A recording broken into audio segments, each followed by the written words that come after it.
dollars in the meeting today, and I heard it was flipping tables. Is it creative? Welcome to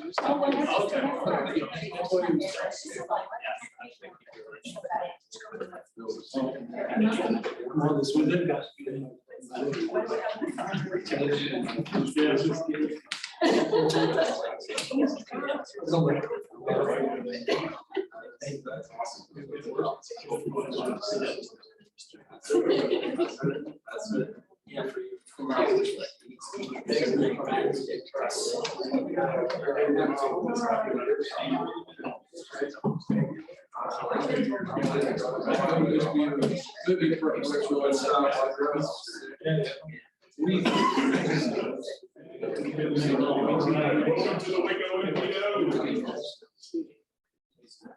If you're interested, I think we've got some water over there in the corner. If you'd like the water, feel free to help yourselves. We will now call the meeting of the Waco MPO Policy Board, February 15th, 2024 to order at 1:30 p.m. And MPO staff is this meeting when posted. Yes. And based on, I think, proxies and people here, we will call into session the Waco City Council. We have our public hearing. We provide an opportunity for the public to address the Waco Policy Board on any agenda item. Please complete the speaker's registration card with my staff. Speakers will be allowed one presentation at the beginning of the agenda for each agenda item the speaker wishes to address. Please note that each action item will have a separate public hearing later in the agenda. Speakers have the option of addressing the board at either time, but we will only be allowed one opportunity to address the board per agenda item. On today's kind of separate hearing of visitors at the end of the meeting, MPO staff, we have any registered speakers. No. And is anyone here who would like to speak? Jim, that was a brief. Good, thanks. Since there are no registered speakers, we'll move to agenda item 3 to consider the approval of the minutes for November 16th. We had the January meeting, right? The January 2024 MPO Policy Board. Does anyone have any corrections, suggestions on the minutes? If not, they will stand approved as presented. And to take a moment to observe a moment of silence in honor of the life and legacy of County Commissioner Pat Chisholm-Miller for her long and illustrious history of community service here in Waco and County, and for her all her civic engagement.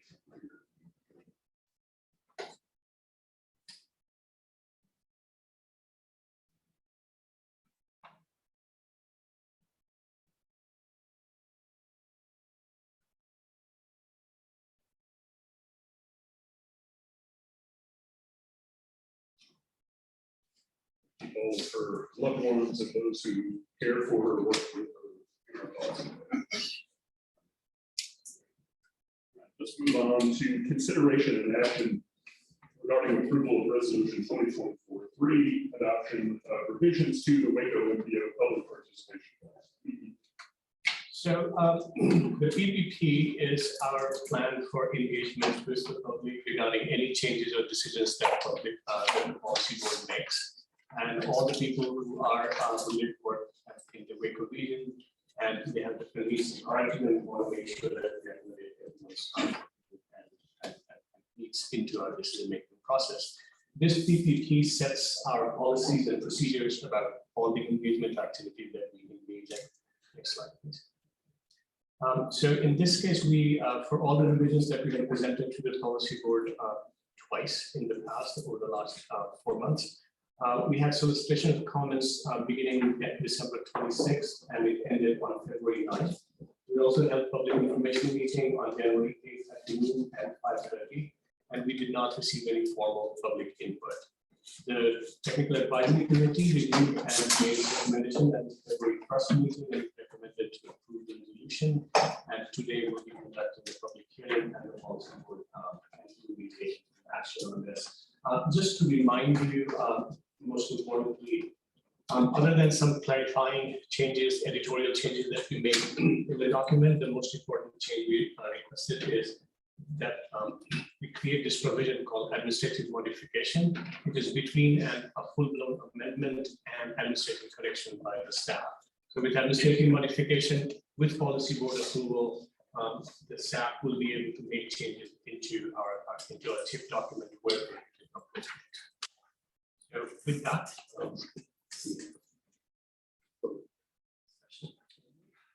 we'll open the public hearing on this at 1:35 p.m. We have no registered speakers. The other closing public hearing then at the same time. Any questions or discussion?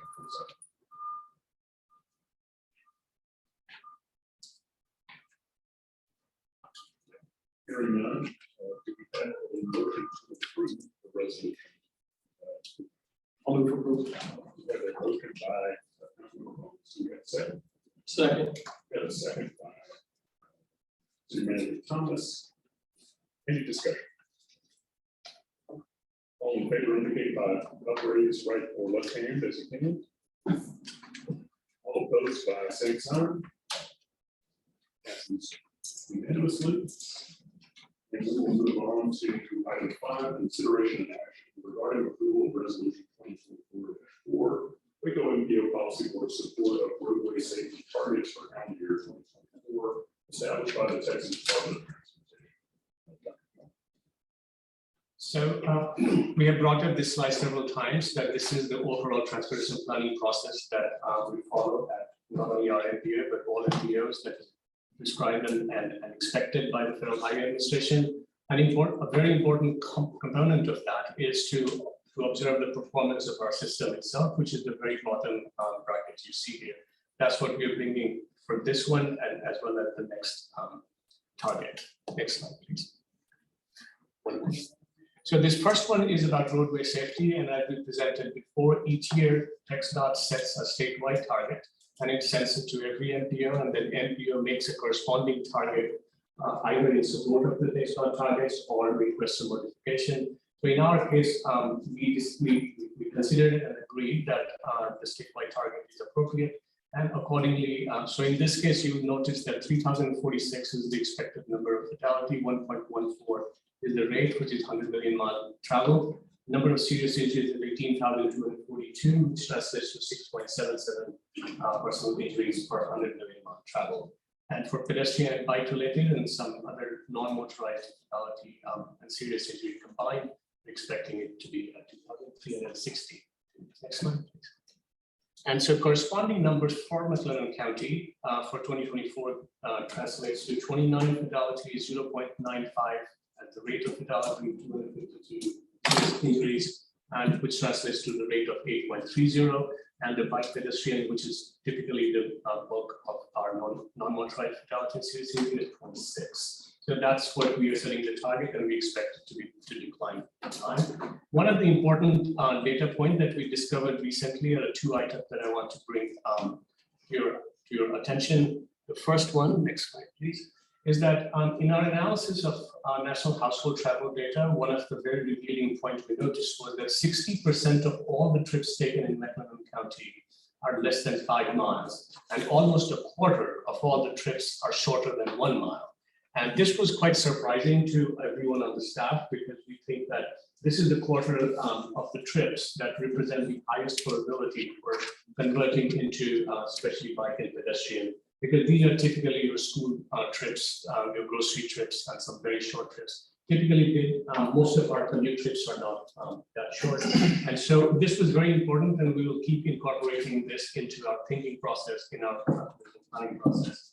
The second example, an important point of note related to roadway safety, next slide, please, is that what we have noticed, and we have been discussing it quite significantly, is that there are several roadway segments throughout McLennan County that started out as TxDOT roads with higher speed limit, but over time, as the region has grown, these roads are getting used more and more as streets, and that's what we call them as roads, meaning that they function as neither street nor roads. They have faster speed limit that's inappropriate for streets, but at the same time, they serve neither function, neither street nor strip, not a road. Next slide, please.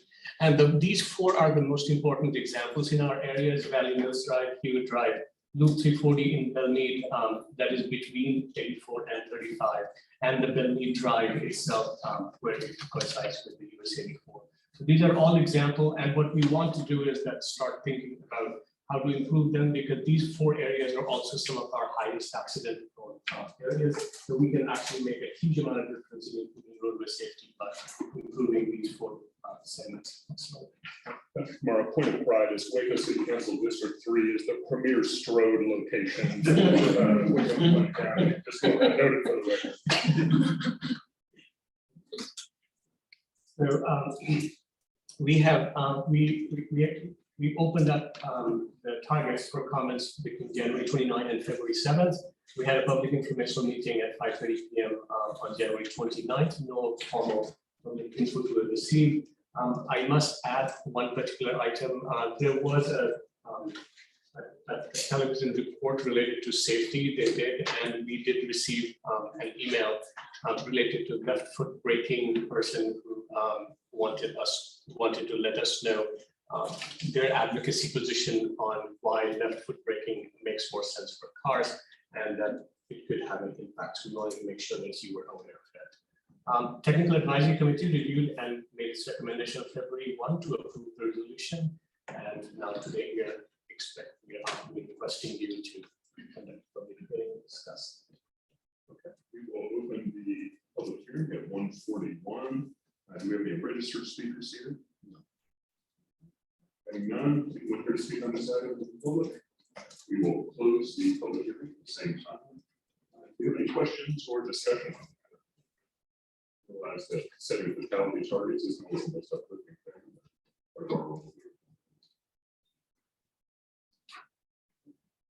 Do we have a motion to approve the resolution? I'll move for approval.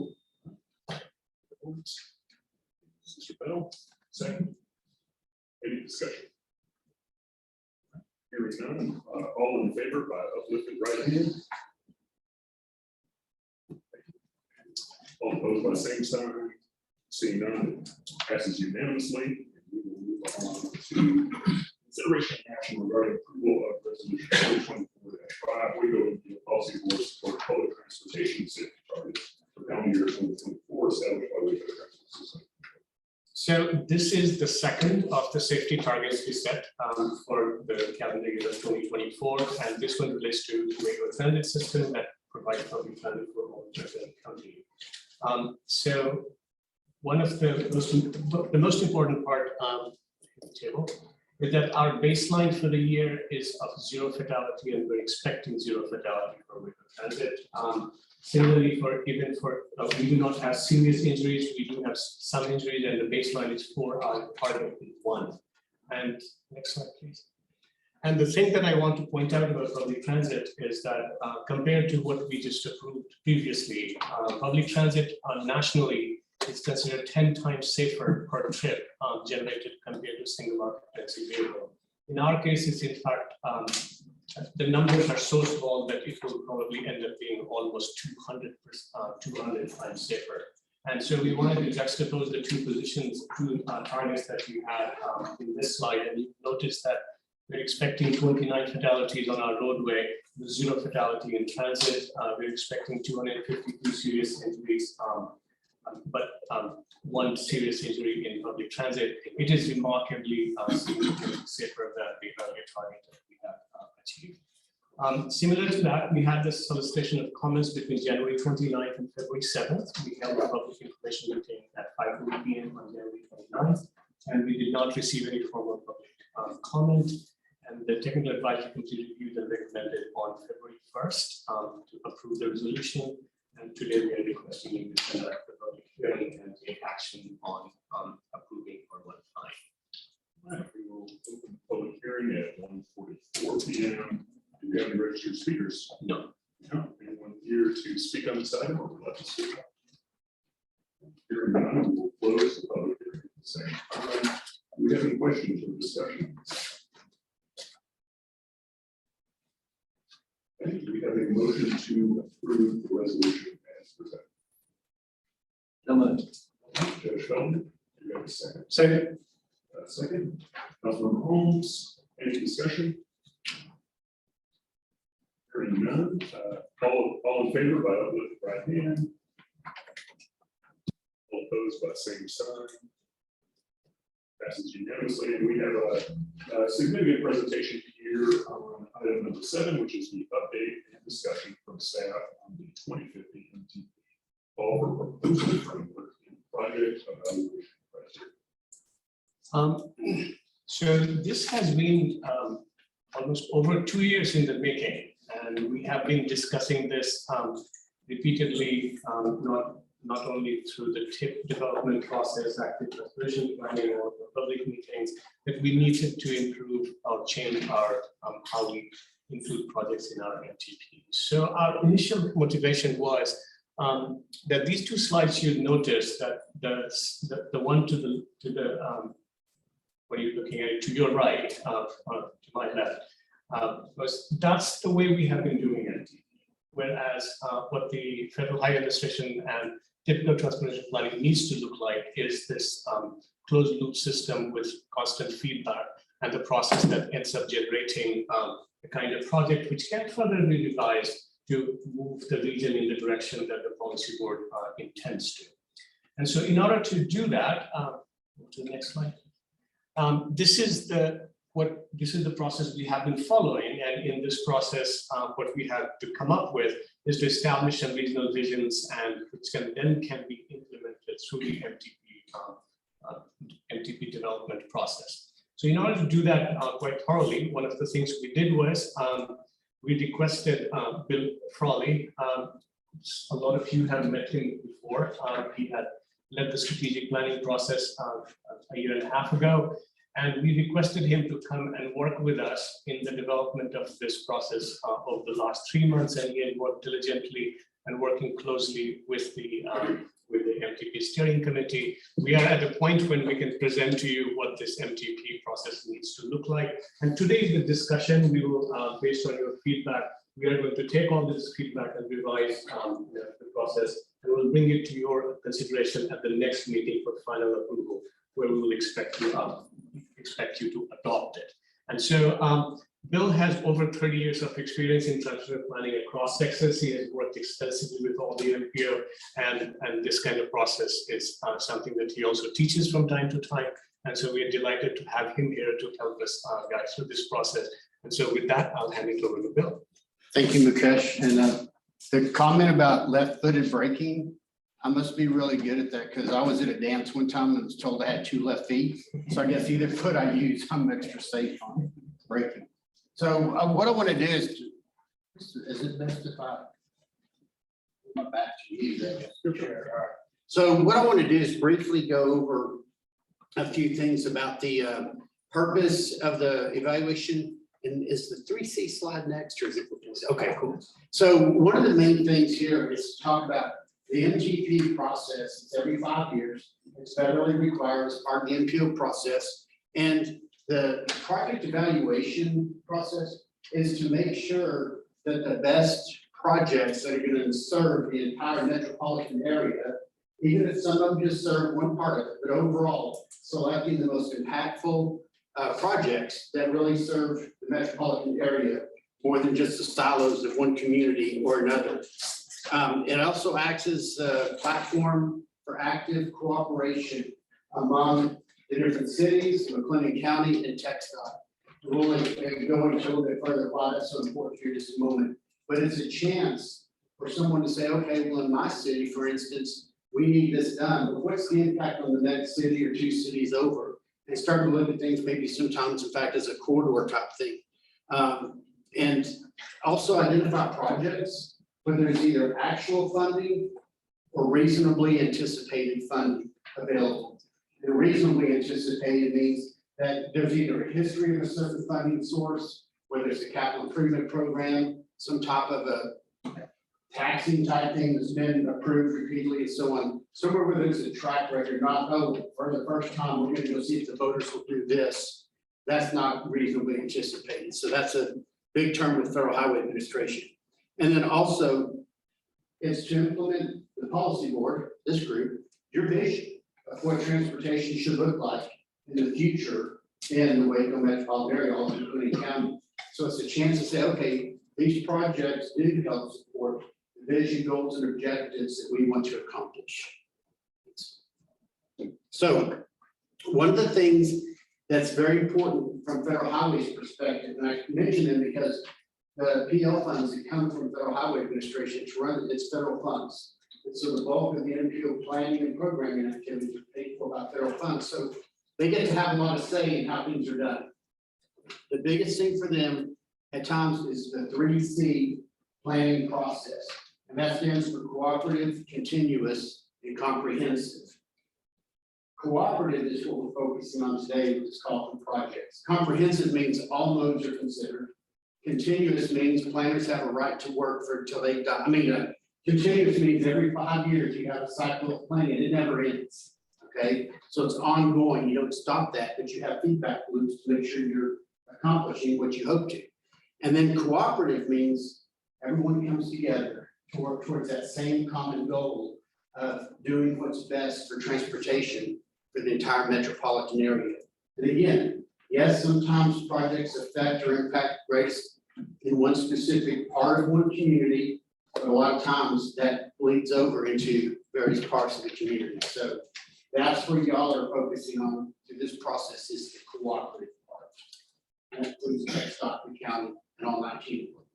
So one of the things we wanted to point out is that we started this process last year with the early thinkers group, and Amy has been part of that group for the entire time. And so we thought she'd be the appropriate person to sort of walk us through what we have already done so far, what got us to this point. I was gonna stand back there, but I don't think my eyes can handle it. So I'm gonna have to move up a little bit, so I apologize to those who I'm gonna have my back to. So I know you've seen this before, but this is our roadmap for our 2050 Metropolitan Transportation Plan. We started brainstorming a year ago, January, with a small group of people about where we needed to go and what was the best way to do it. We did have a public listening session in October of last year, and we had that regional visioning workshop where most of you were here, where we put together the whole vision for what the MPO should be doing and what we should be paying attention to.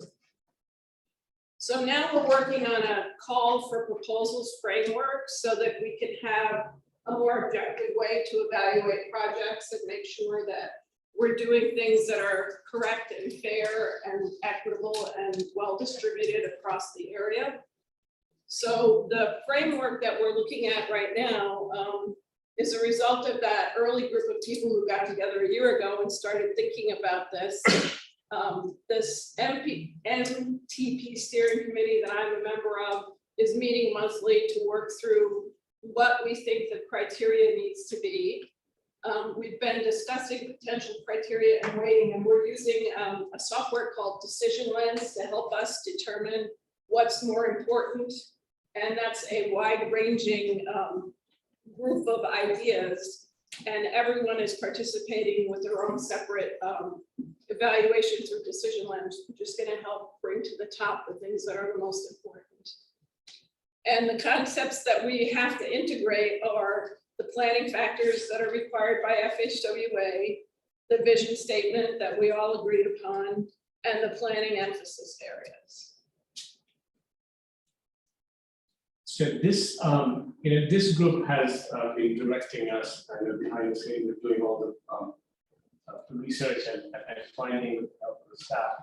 And so that's what has gotten us to this point whereby, so today we are actually presenting to you on the weighting criteria. Can you move to the next slide, please? Yeah, thank you. So what I wanted to do was orient us all into how we have gotten to this, not only how we've gotten to this point, but some of the very clearly delineated responsibilities.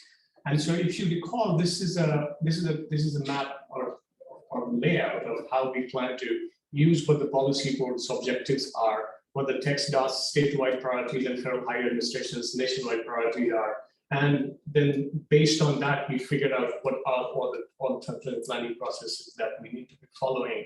And that's what results in all of our documents. And so the most important point that I wanted to point out, which based on the several discussions we have had, not only at this forum, but also one-to-one, next slide, please, is that this transportation planning process is fully owned by the policy board. Policy board makes the decision about what the process is going to look like. We're going to be deciding on what the criteria needs to look like, what the weighting system needs to look like. And finally, based on that, we will also set who gets to evaluate these projects. And at the same time, finally, when the projects are evaluated, what staff is going to be doing is, on your behalf, it will conduct public meetings and present your preferences for the projects to the public. And so in that sense, this is a bit of a departure, because until now, instead of representing the policy board, MPO represented itself. And we want to fundamentally change that. And this is going to be, so all the presentations we do in the public, it is on your behalf that the staff conducts. And in the next one, what we thought it would be useful is to have Stan speak about some of the roles that TxDOT and FSWA plays in the process. Thank you, Mukesh. So Mukesh and I talked about this and wanted to kind of describe what TxDOT's role is as part of the policy board and the MPO, but also what we do that's not related to the MPO, but how it affects this process. My personal, what I bring to my job as the district engineer in the Waco district and also to all of McLennan County is kind of twofold. On one hand, I feel like my job is to keep us all kind of between the yellow line and the white line as we're driving down the road. We don't want to hear the rumble strip. We don't want to bounce off the barrier wall. We want to stay within, let's call it the rules, I guess. But the other one is, I'm going to watch my nomenclature here, because I told Mukesh, I want to be the execution. No, I don't want to be. I want to be the party that executes what the policy board determines are our priorities. It gets a little bit complicated sometimes. As a member of the policy board, I try to not influence our priorities or what projects we move forward. I want to be the one that carries them out once we decide on it. But because of some of the technicalities of the way that we fund these, and especially when we get into blended funding for projects, we may have to move our priorities up or down once we get a lot closer than what we're talking about today.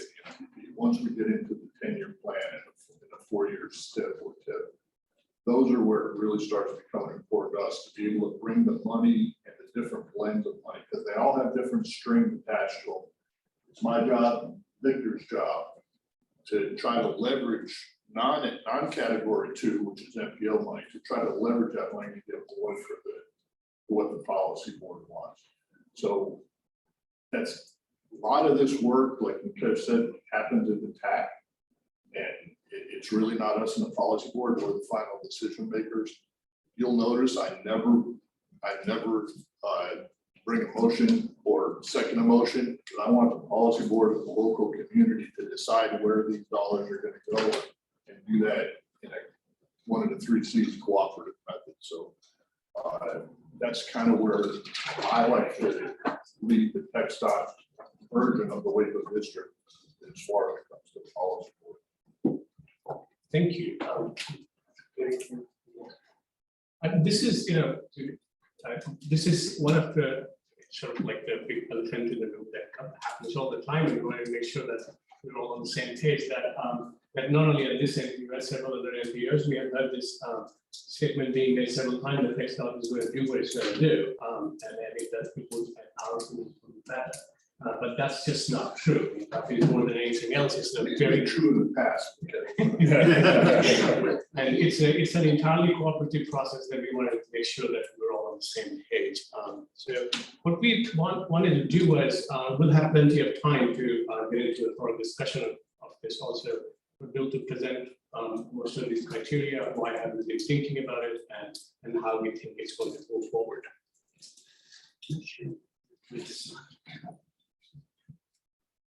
So, okay, let's just see the hand. Okay. So basically, looking at now, one more. Yes, sir. Thank you. Okay.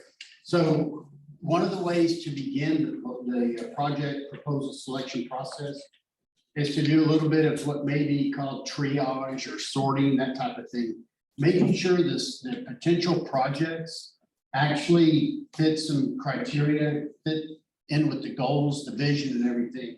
So imagine a bucket list, the things you want to accomplish before whenever, and we can have a bucket list for the different types of projects and how do they fit in with what the MPO is trying to accomplish. One is, do they meet the federal planning factors? And in addition, any other planning factors this MPO might want to come up with, but meeting at least one or two or three of those planning factors from Federal Highway Administration, that helps a project, yes, not only rise to the top maybe, but it can now be considered. Another one is, does it meet the vision? Does it meet the scope? Does it affect public health, conservation, economic development, all those types of things? And then another one would be planning emphasis areas. The first was planning factors. I misspoke earlier, but this one is planning emphasis areas. Two different categories of things from Federal Highway Administration. You can see some examples here. Clean energy. Resilience is a big thing these days from Federal Highway Administration. It's a big focus of the latest legislation. You know, how is the transportation system or an individual facility going to overcome an incident or get back to normal or have traffic diverted and so on? So that's a big thing, along with planning environmental linkages, making sure as roadways, facilities are planned, environmental concerns are looked at and analyzed at the same time. And again, as much as possible, is it data driven? Are there data to back up why a certain project might want to come along? So the tricky part then comes into be, well, how do we put values? How do we weight all the different criteria that you're about to see? That's where the TAC, the MTP steering committee, and this board, this body has a chance to participate however you want to, and that's to show this issue is more important than some of the other ones. This issue, not as important. Maybe you come up with another whole issue or you get rid of one, but that's where you get to come in and put your stamp on this type of thing. From my experience working with MPOs and around Texas, around the country and all these things, it's really best if there's a 100-point system because it's easy to figure out percentages and that thing. So no matter how many points each of the different criteria could possibly have, make it so that total comes up to be 100 points. And that also helps to show that some of the projects rise to the top. And then you'll see that some of the major criteria will have sub-criteria. At least 10 potential criteria or areas that you'll see. Weight scores will be assigned to each one. And this is, oh, I'm sorry, next slide. Yeah, thank you. And this is based on the collective importance of these issues from each of the individual community representatives on the policy board. I hope this makes sense. In other words, you know, Waco may have certain things that they're trying to emphasize, and the Northwest city, Northeast cities might have something else. But all these, everyone brings it together. What you think is important, and it becomes a consensus. It falls out in the calculations. Again, hoping to meet the MPO's vision, goals, objectives, and then again, each of the major issues can have sub-criteria, which we'll see. I want you to realize, and you'll notice maybe in some bold print here in a moment, safety has been woven through almost every category. So instead of safety being its own standalone, there's an opportunity to acknowledge the safety that some project can achieve in different criteria. And I think it'll make sense when we see it. Go ahead to the next one. So I think, yeah, it's probably okay if I don't read every sub bullet, but I want you to get a flavor. And these are just kind of draft for discussion. Overall, figure out what it needs to be, but non-motorized path elements, bike pedestrian. You can see some of the examples. Do we get so many points for this, meaning this category, so many for that? Mobility. Are we reducing congestion and improving mobility, whether it's on road segments, at intersections, those types of things? Conflict point reduction. Simply put, kind of relates to access management. Wherever there's left turn and sometimes right turn opportunities onto and off of major roads, is there a way to reduce some of those potential conflict points that where vehicle paths can cross? Big time safety type thing. Another one would be transit operations. What is transit? Those buses, right? Yeah, but sometimes even as simple as including a bus pullout for the bus stop will help safety with the traffic continuing to move through on the main lane. That type of thing. Facility connectivity, or do we have gaps or bottlenecks where roadways need to be improved or widened? Looking at it from a corridor perspective, do we have corridors that traverse multiple entities so that it's not, again, just impacting one smaller community or bigger one, but multiple? Resiliency, I kind of dived into that a little bit earlier, but helping the system recover and then divert traffic appropriately. One thing that's important on this, and some people at MPOs, when I've talked with them, will say, oh, people could just go to Waze or Google Maps.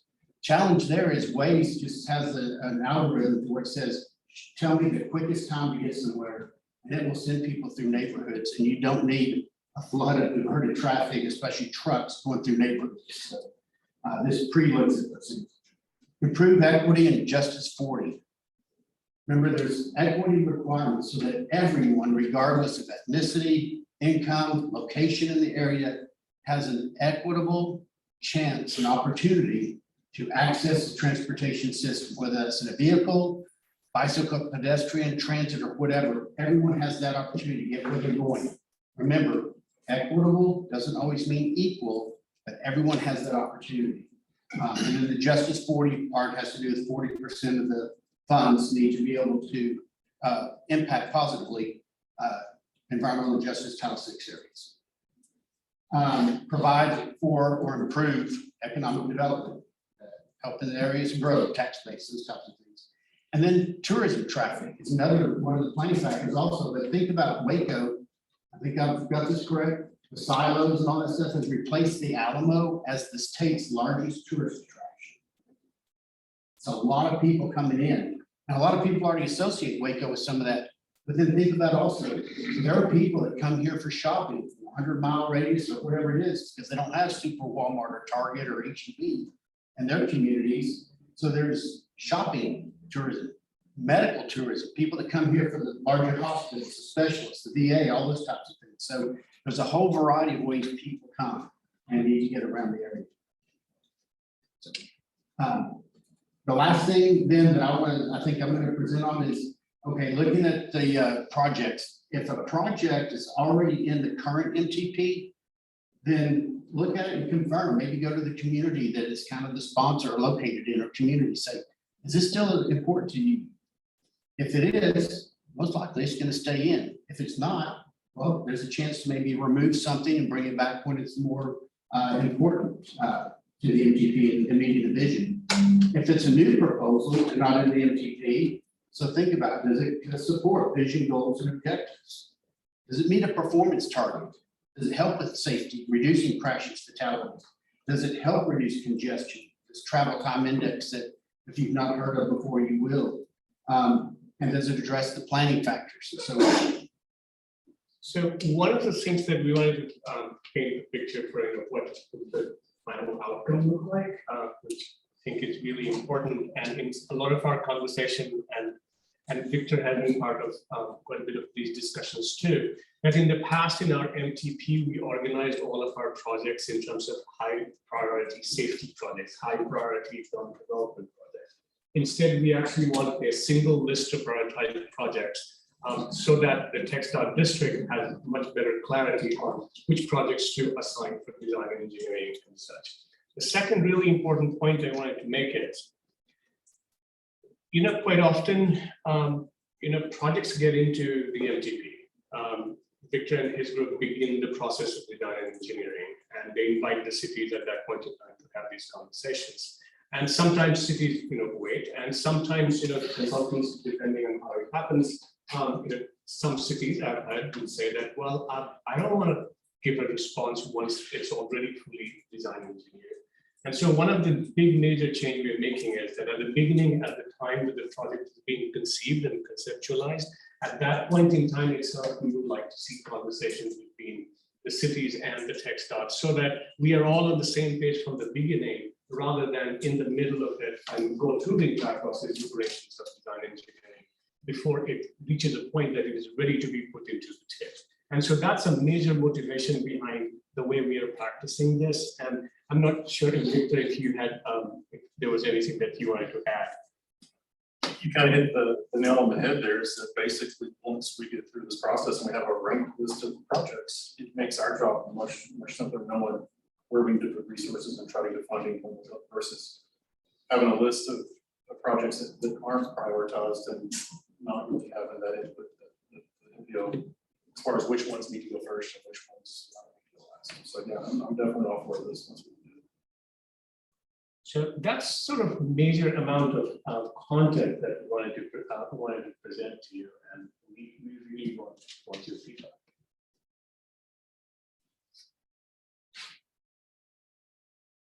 Yeah, can I kick it off with a question?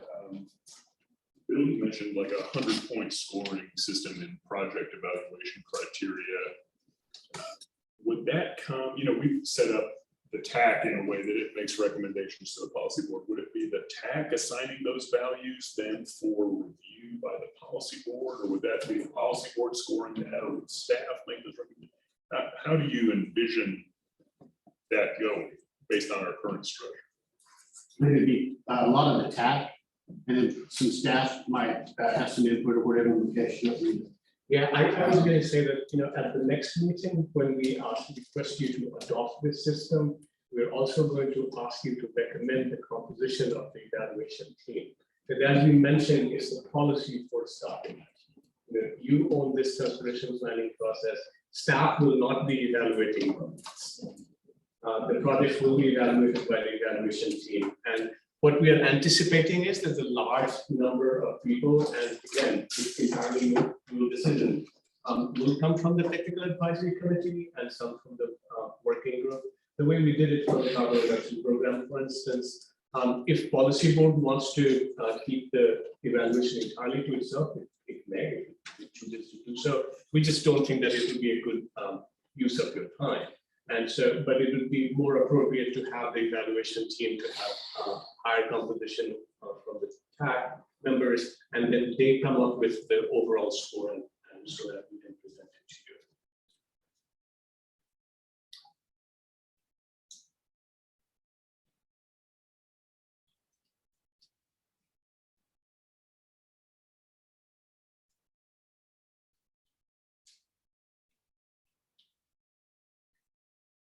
So this sounds like a fulfillment of the role of the Waco MPO policy board, which is to work hand in hand with TxDOT in prioritizing projects for the urbanized area of McLennan County. Is that fair to say? And the idea is catching this at the beginning and working together so that TxDOT's working on a essentially pre-approved, scored list of projects that the policy board has signed off on, and will work through with them as they approve the projects and move forward with the planning and implementation of the project. Is that fair to say, Stan? Is that Very fair, Josh. You know, something that sometimes we lose sight of is how complex it is to get these projects to actually be executed in the field, and timeliness. Especially, so if it's just a category 2, which is an MPO funding source, if it's just a single source funding, it's pretty simple. We know what we're gonna do. We're gonna go out and spend whatever, $10 or $20 million on this. When we have to go back and blend other funds from other categories, some of it's discretionary, some of it's not. When we have to blend other funds in, sometimes the timeliness, those funds may not always be available. Right now, we're in a very good position. We may not be in the same position 5 years or 10 years. So taking advantage of funding when it's available and getting the timing of all the planning, design, and then ultimately construction, it's all of our benefit to cooperate. One of the 3 C's, cooperate to make sure that they happen that way. And yeah, sometimes if we talk offline with some of the policy board members, we get into some pretty deep discussions about the complexity of that and how hard it is sometimes to get all those things to come together in the right mix to execute a project. So, but yeah, you're spot on. Two questions. First, I would assume that there'd be flexibility in being able to add a project or to change the priority list over time. So the way we're conceiving this is that, so MTP gets done for 5 years. And then there is this prioritized list in which the text dot begins the planning design engineering, which is again a cooperative exercise. And based on that, it's often also the size of the funding availability that ends up determining, where we have realistic chance of putting it in the tip. So if it is a very large project and there is no realistic chance, even though that may be priority number 1 in the MTP, but there is no realistic funding option, then it will be difficult to put it in the tip. And so then we will have to come back and again have this discussion about here are the projects that we're moving into the tip for direct funding. And so will we be changing the priority itself in shorter than 5-year timeframe? We probably shouldn't try that. But getting the projects into the tip will require a whole bunch of other consideration, most importantly.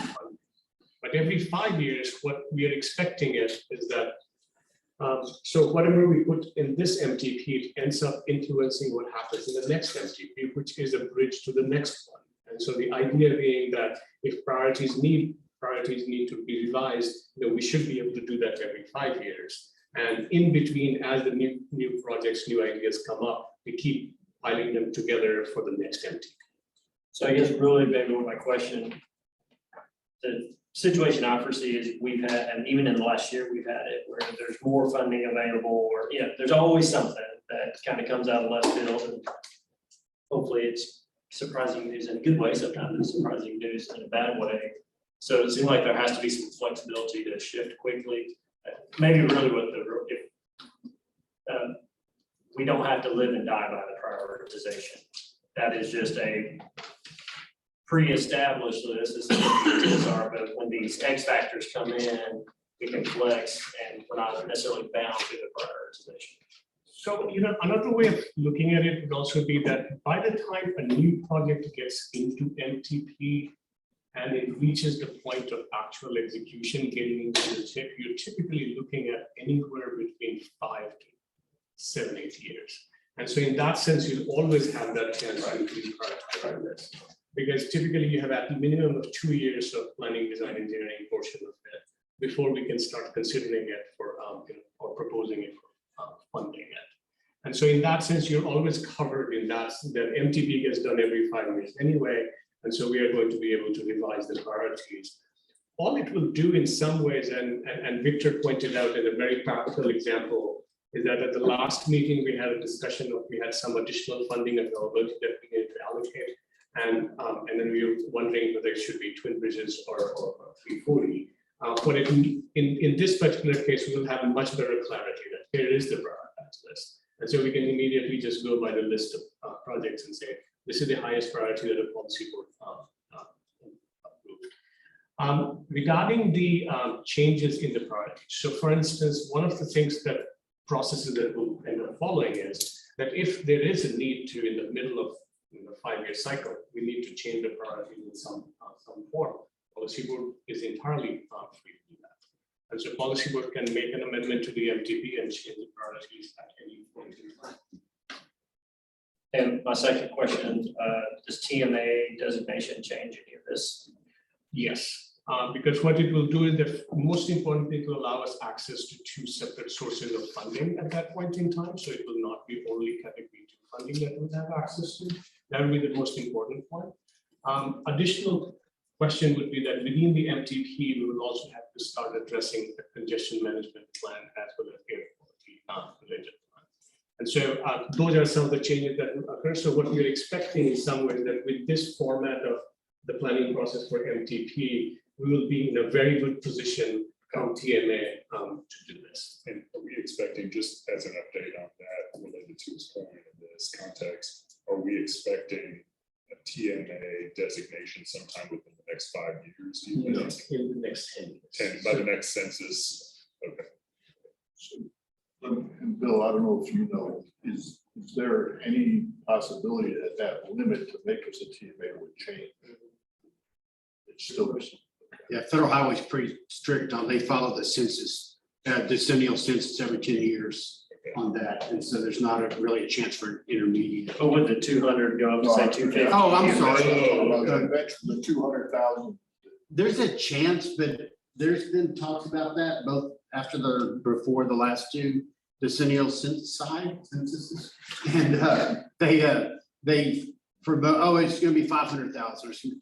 And every time it just comes right back. And I think that's because some senators and representatives from smaller states don't have any that size, so they want to keep some of that. I'm just conjecturing, Yeah. but yeah, I think it's pretty realistic. It'll still be 200,000. So was it 200 in 2010 and 200 in 2000? Yes. Okay.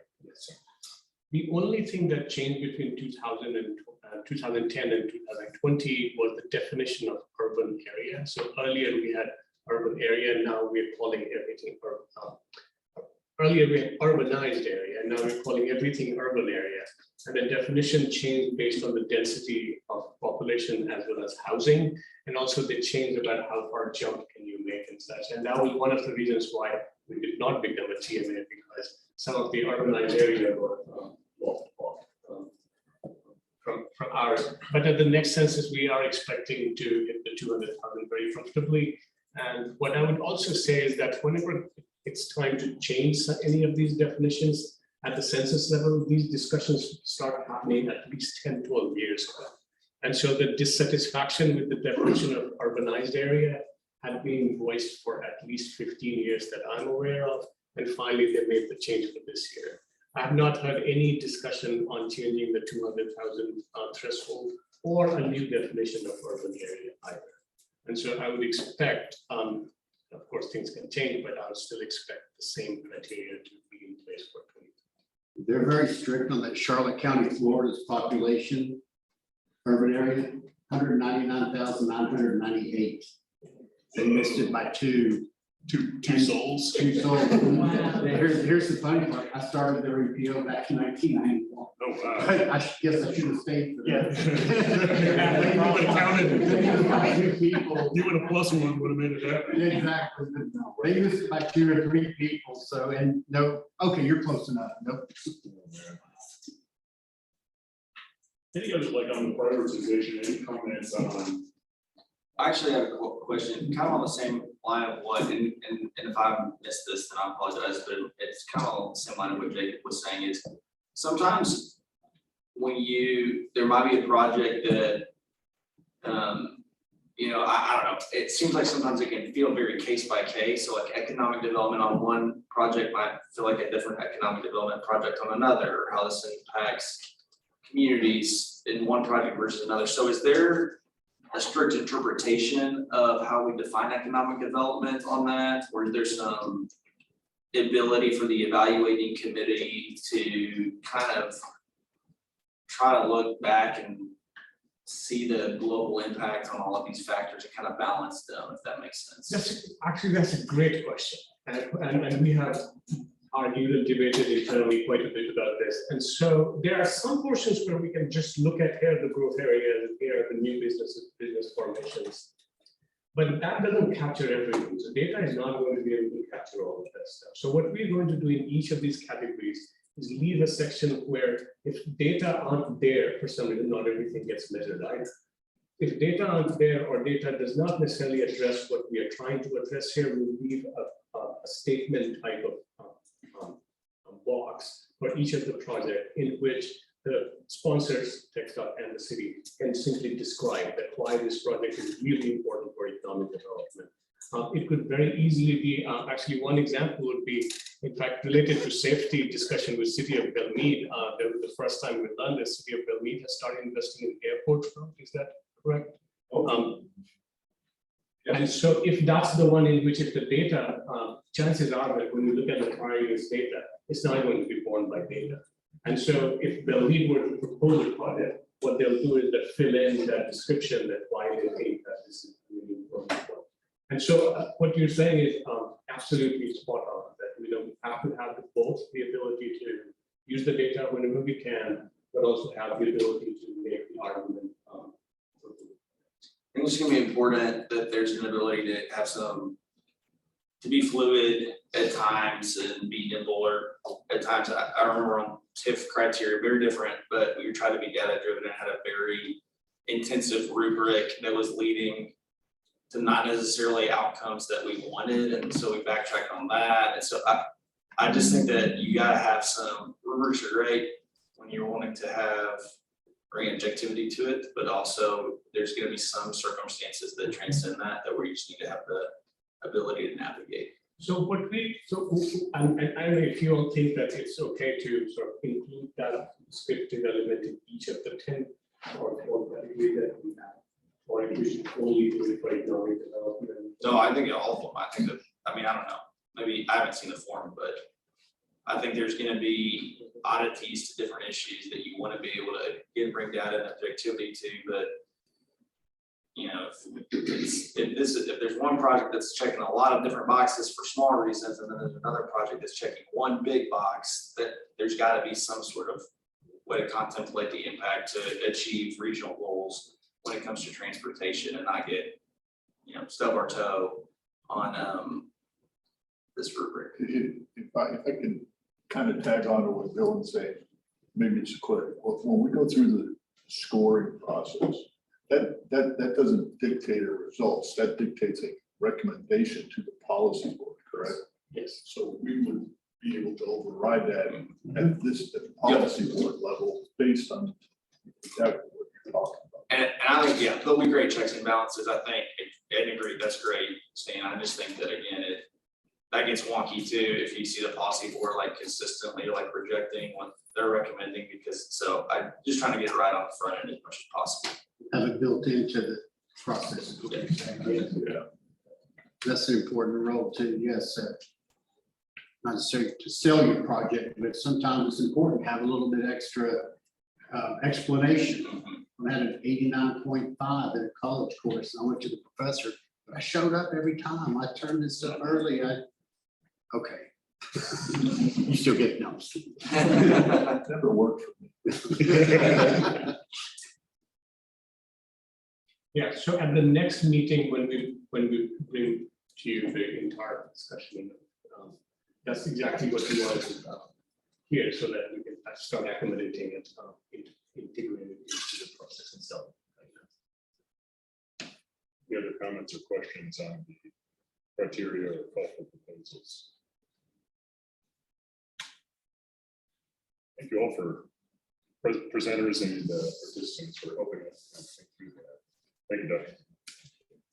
Let's move on to. Yeah, that's one of the, I wanted to get your thoughts on this. So for the recommended weighting criteria, we have the MPP steering committee go through this exercise of weighting, but we plan to do the same thing for the advisory committee meeting. What we're wondering was if you were interested in going through this exercise yourself. It'll probably take up about 30 minutes of your time. There are 45 different pairs that we will ask you to judge whether this is also, we'll ask you to choose among things like safety, economic development. Which one do you think matters more? They matter same. But to go through this, it will take at least 30 minutes of your time during the meeting. And so we can arrange that if you would like, or if you'd like us to go through this with the MPP steering committee and the TAC and combine all the weights and then bring the weights to you for your consideration. Whatever is your pleasure is.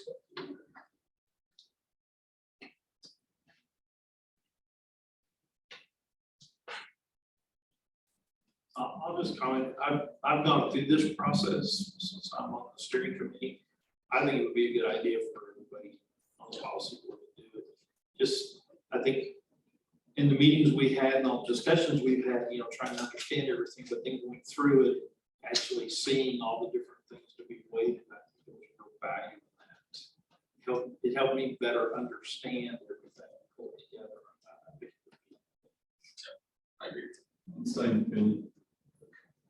And that way, as they come in going forward, we've all had our hands on it and walked through. And then I think come in and say, here's how the criteria is weighted, everybody will have a better understanding of what's involved in that process. Get the seats.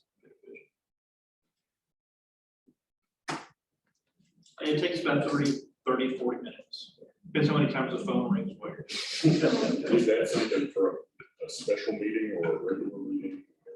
What we will try to do is that within 1 hour, it will be not possible to go through the public agenda item plus do that. And so what we'll do is that what we want your permission to do is get your email and send it to additional support staff so that you could be set up to do this waiting exercise. You'll receive an email, and what we can do is walk you through the process so that you can do it at your leisure rather than doing it here during the meeting. So will that work? So what we will do is we'll forward your email so that you will receive an email from Additional Lens. So it may end up going in spam or something. So we'll alert you first and say that this email has been sent so that you can look out for it. And that way you can do it at your leisure. And as we said, that you'll end up choosing among 45 different pairs and deciding which one is more important. Give us a deadline and maybe a reminder to. Yes, absolutely, because we want to summarize all of the waiting for your consideration at the next meeting. Sure. You'd be able to set up a padded cell for me. Special accommodations. My son says I'm still living in 1982. We will make sure that we fix that. Moving on to the current grant efforts. So very quickly wanted to give you an update. So we had a wonderful meeting with all the cities and the ISDs related to development of comprehensive safety action plan, which is part of the fiscal year 2022 SS4A grant. We just started the process of executing the grant for 2023 planning and demonstration grant, which we are expecting to be executed by the end of by mid-March or so. We have also started the process of the RAISE grant execution, and the 2023 SMART grant we have not heard yet. So just wanted to give you a little more detail. Next slide. And so we have a safety action task force that meets monthly and will continue with this task force because they have been very instrumental in not only determining the nature of the projects that we want to put in the safety action plan, but also help us think through safety in very meaningful ways. Until now, we have not had a lot of participation from ISDs until this particular project, and we have communicated to our SS4A federal representative that this discussion of safety has allowed us to have a much better sense of participation and ownership in the process than ISDs. The draft of the comprehensive safety action plan, we plan to present it to you for during the May meeting, and the final plan will be completed by June. Next slide. These are the planning and demonstration locations that we have discussed before, so I'm not going to go over each one of them, but we'll be reaching out to every city and to make sure that the design of the project that we want to demonstrate for is appropriate for your city. For the RAISE grant, this is an important one that we are just, this is the first time you're hearing about very nitty-gritty details of it. And so we have a steering committee and a research group. One of the things that I'm very excited about is the steering committee of this is, and again, if you feel like we need to add more people to it, by all means. But on the steering committee, since this particular project goes to City of Waco and City of Waco initially, we want to make sure that both cities are adequately represented on the steering committee. We also will have TxDOT, and primarily among the three entities will have to make a number of people. But the research group will come from several different directions, and that's what we want to discuss very briefly. That we are fortunate to have the cyber law clinic at Harvard agree to be a research partner in this project to consider all the legal framework that often are very problematic for smart city initiatives. We're very excited about that. We also have Center for Transportation Research from UT Austin that has agreed to be part of this. And they will be here next week with their entire research team, and we will show them the locations that we have been considering. And also, we are very excited that HEB's emergency, the person who has their emergency and logistics division has also agreed to be part of this research proposal. Which is really like a better partner than FEMA. You know, that is a responsive group right there. Yeah. Absolutely. And so we are very excited with the research team that we have put together for this. And we will get, this is not a project that we'll be able to complete very quickly. This will take between 2 to 3 years. And by the end of these 2 to 3 years, we will have a comprehensive set of actions that we'll be proposing and taking over the next 10 years. And the most importantly, what I wanted to point out is that when we wrote this grant, the RACE program, we had pointed to examples where several cities have tried this in a very narrow way, or in fact, TxDOT is running experiments on 29-mile corridor for freight as we speak. But all of them have very narrow defined questions. What we argued was that cities can't have that narrow a question that they're trying to solve.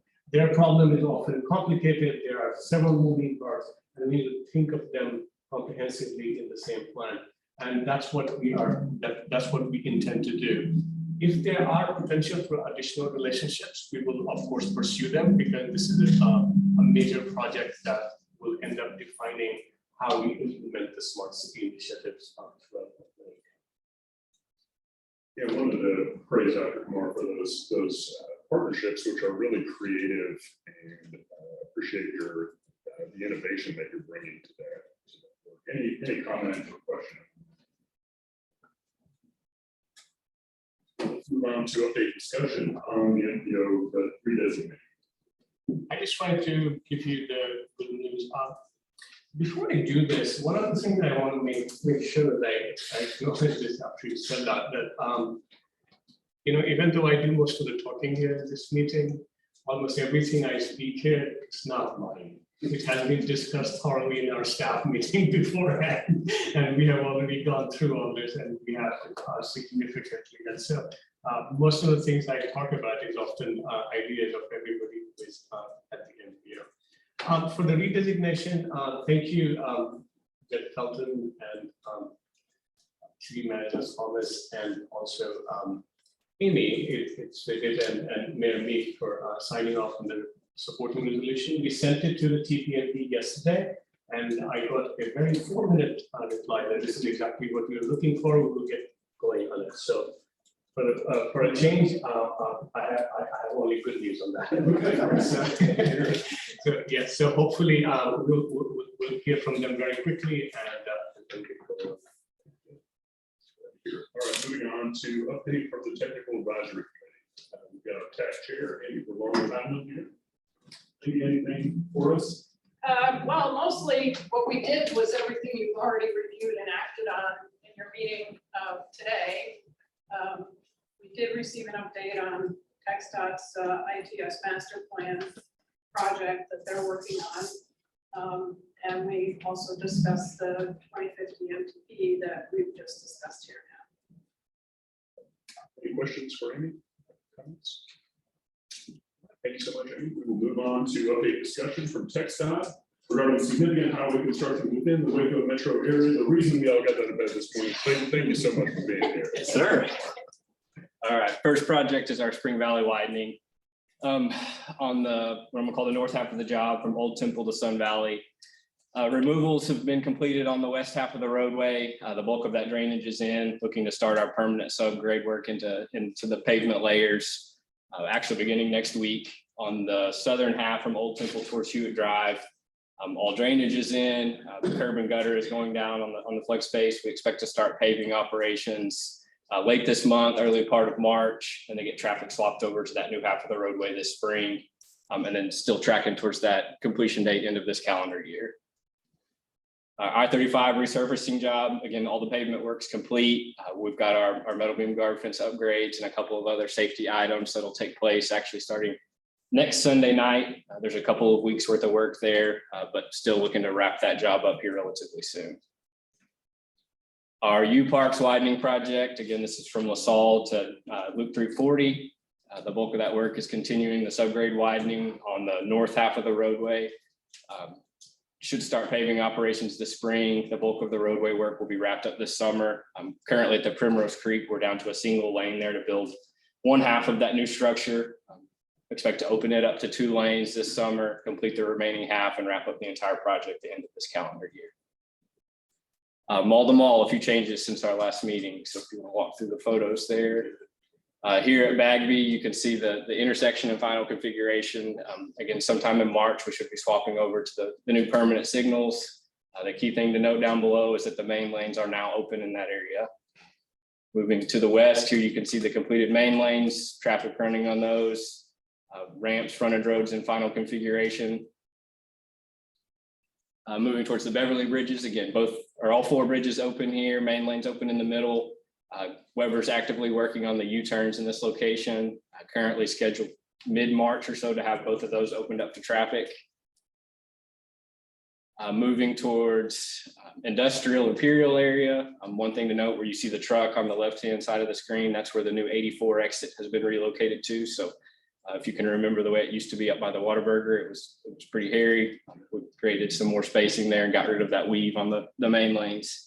And again, frontage road running in its final configuration. So if you're coming from the interstate, heading to Richland Mall, wanting to exit to that Whataburger, you exit a lot earlier now, right? Correct. As soon as you come over that first set of bridges at Beverly, that's the exit you will take now. Yes, sir. Our bridge is closest to the 84 intersection. Again, all 4 open to traffic, main lanes open in the middle. The Imperial U-turn is open. There will be some nightly closures to complete some work in that area. But again, expect these to wrap up mid-late March.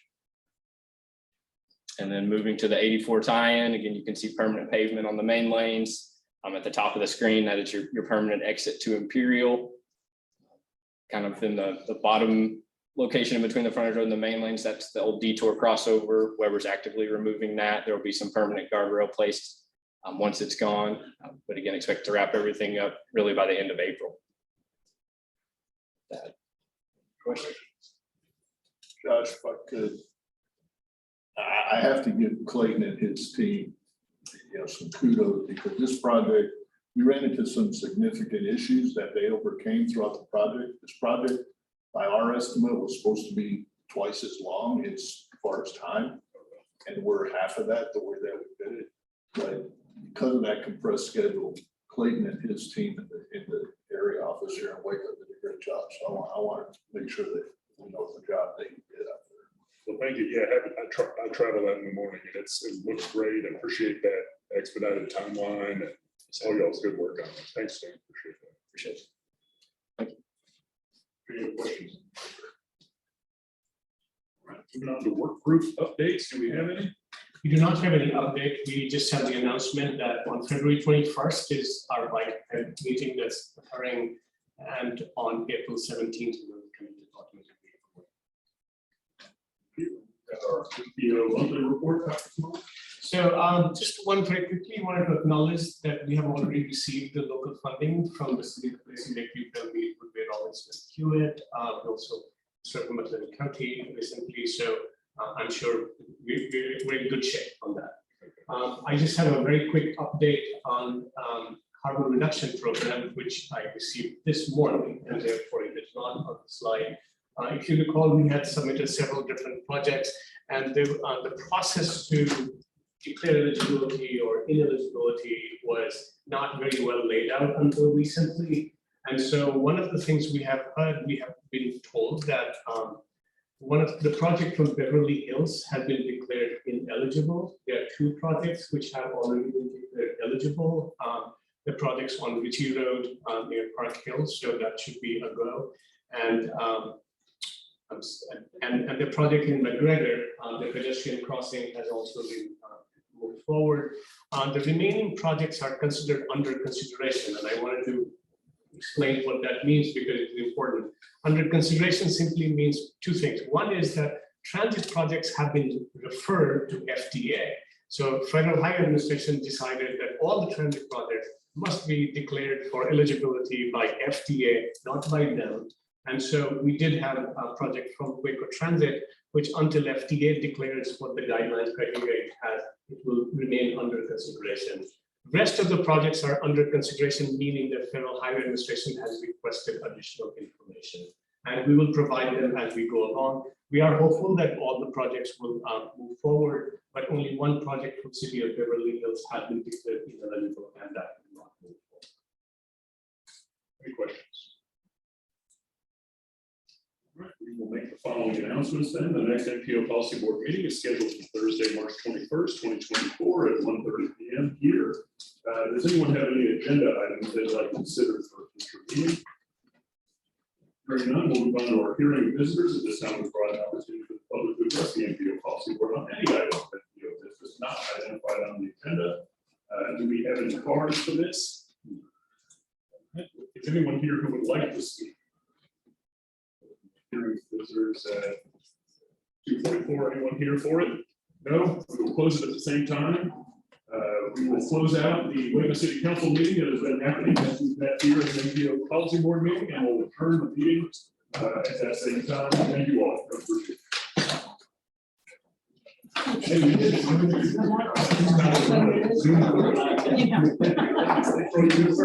I know that we looked at some or similar works. My dad used